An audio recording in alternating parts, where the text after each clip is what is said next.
Hi friends, இன்றைக்கி நம்ம rich and டேஸ்டியான ஒரு கேரட் ஹல்வா தான் பார்க்க போகிறோம். அது எப்படி செய்யறதுன்னு பார்க்கலாம்.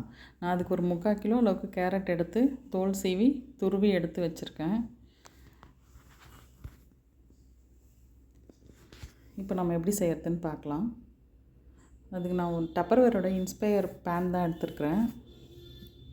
இது ரொம்ப நல்லாயிருக்கும் இந்த அடி பிடிக்காமல் செய்யறதுக்கு. ஸ்டெயின்லெஸ் ஸ்டீல் பாடி இது. லிட்டும் நல்ல ஸ்டர்டியாக நல்லாயிருக்கும். அது பார்க்குறதுக்கும் எலகண்ட்டாக இருக்கும். இதில் ஒரு 2 ஸ்பூன் நெய் தான் யூஸ் பண்ண போகிறேன் நான் இப்போது.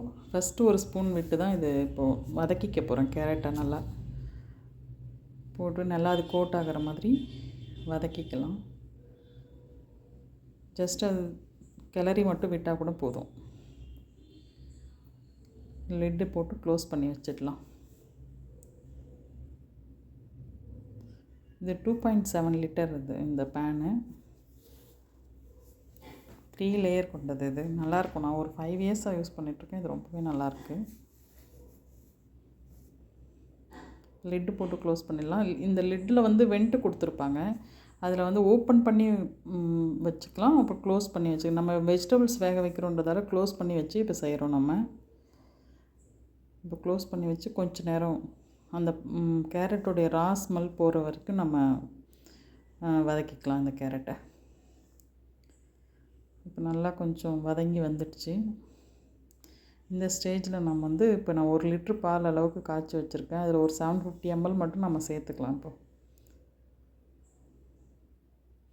இதில் அடி பிடிக்காது, நல்லாவே இருக்கும் இதில் பண்ணுறது.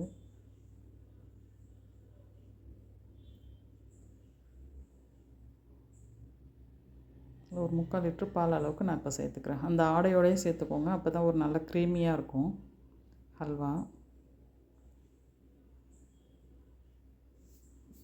இந்த பால்லே இப்போ இந்த கேரட் வந்து வேகணும், நல்லா சாஃப்டாக வர்ற வரைக்கும் வேகணும். ரொம்ப குழஞ்சும் போயிடக்கூடாது. இந்த பாலில் வந்து வேகிறதுக்கு கரெக்டாக இருக்கும். நான் 3/4 கிலோ கேரட் எடுத்துருக்கிறதால 3/4 லிட்ரு பால் அளவுக்கு விட்டுருக்கேன். இதில் இப்போ நம்ம வந்து கண்டென்ஸ் மில்க்கும் சேர்க்க போகிறோம் ஸ்வீட்னஸ்க்காக.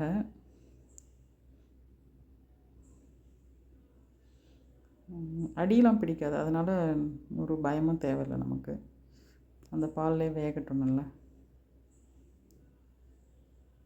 கிளறி மட்டும் விட்டுக்கிட்டால் போதும். 2 ஸ்பூன் அளவுக்கு கண்டென்ஸ் மில்க் சேர்த்துக்கலாம்.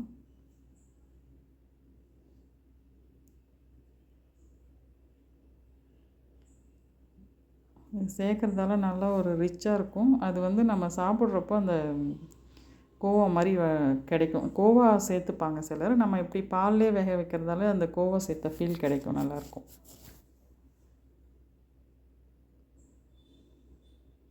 இது வந்து இதில் நல்லா இந்த பால் சுண்டி வர்ற வரைக்கும் நம்ம வேக வச்சு எடுத்துக்கலாம்.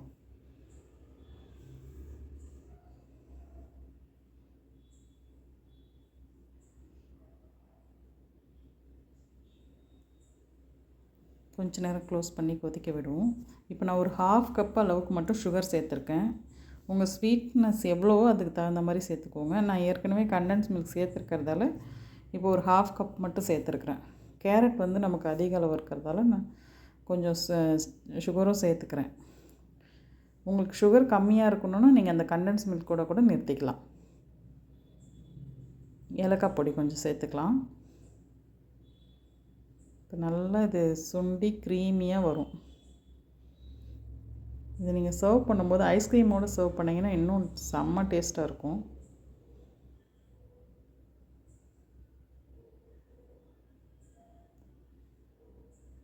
கொஞ்சம் கூட அடியெலாம் பிடிக்காமல் நல்லாவே வரும். இன்னும் கொஞ்சம் சுண்டுற அளவுக்கு விடணும். இப்போ இந்த அளவுக்கு வந்த உடனே நம்ம கேஸ் ஆஃப் பண்ணிடலாம். இப்போ 2 ஸ்பூன் நெய்யில் 1 ஸ்பூன் நெய் ஃபஸ்ட்டே விட்டுருக்கோம். இப்போ 1 ஸ்பூன் நெய் விட்டு நம்ம நட்ஸ் என்னென்ன நட்ஸ் உங்களுக்கு தேவையோ அந்த நட்ஸ் எல்லாம் போட்டு ஃப்ரை பண்ணி போட்டுக்கோங்க. நான் இன்றைக்கி வந்து வெறும் கேஷ்யூ நட் மட்டும் எடுத்திருக்கேன். 2 ஸ்பூன் நெய்யே போதும் இந்த அல்வாவுக்கு. செய்து எடுத்தாச்சுங்க.